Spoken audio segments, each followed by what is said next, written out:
It's hard to believe that we're almost ready to wrap up another gardening season, but before we do, there are a few things that we can do in our garden before the cold weather pushes us indoors. So today we have your November Hort tips.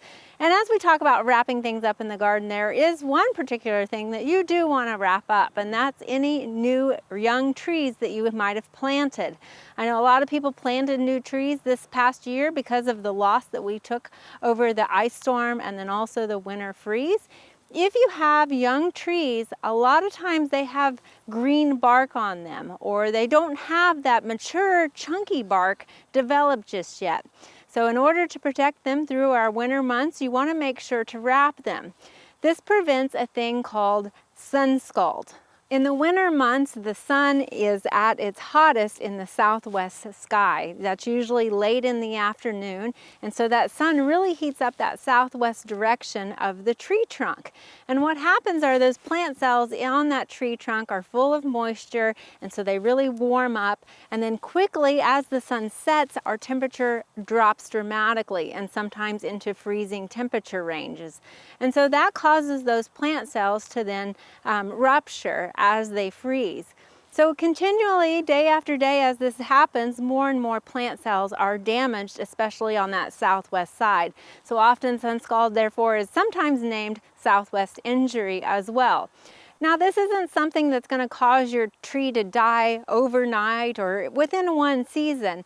Like sun damage on our skin, though, sometimes it takes time for that scar and that damage to appear.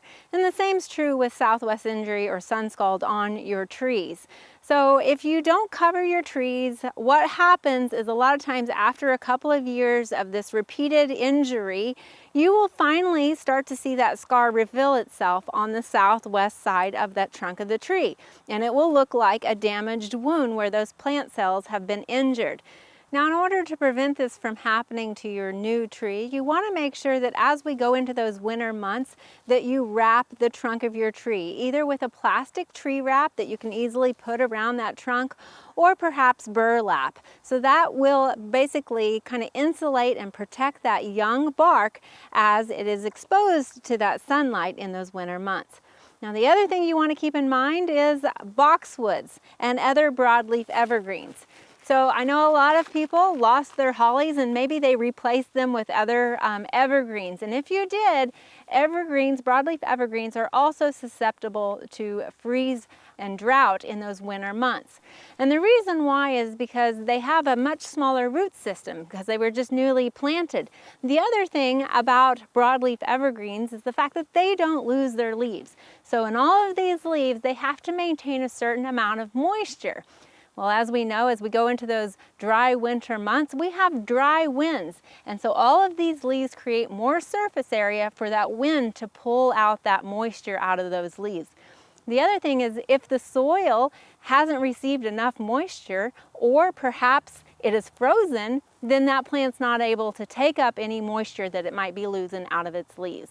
So in order to protect your broadleaf evergreens as we head into those winter months, you want to make sure that when the temperatures are getting cold, to put a freeze cloth over them or perhaps burlap to help protect them.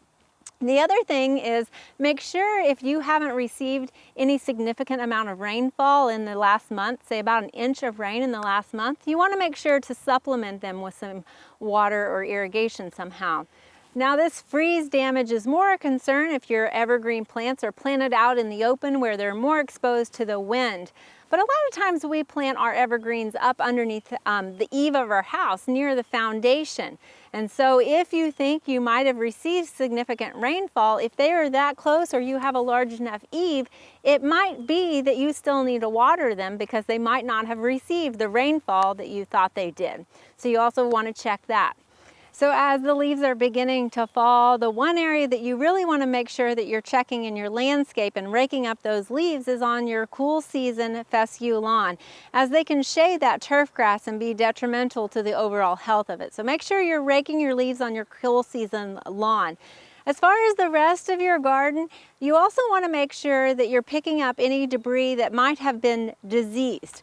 Now, most of your leaves that you rake up, you can take to the compost pile, but anything that is diseased or infected, or maybe infested with bugs, you do not want to put that in your compost pile.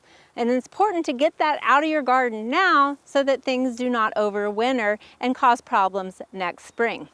As for the rest of the plant debris that might be dying back, it's actually okay to go ahead and leave it in your garden, as it sort of acts like an insulation blanket as we head into those winter months. Finally, as you work to put your garden to sleep, we all anticipate that first pop of color in the spring, and now is the time to plan that.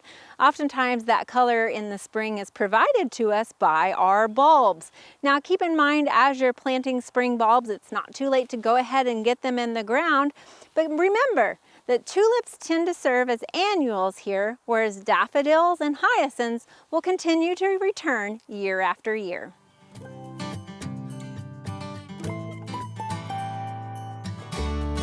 We hope you enjoyed this video as part of our Oklahoma Gardening YouTube channel. You can also find even more videos on the OK Gardening Classics YouTube channel. And join us on social media for great gardening tips, photos, and discussion.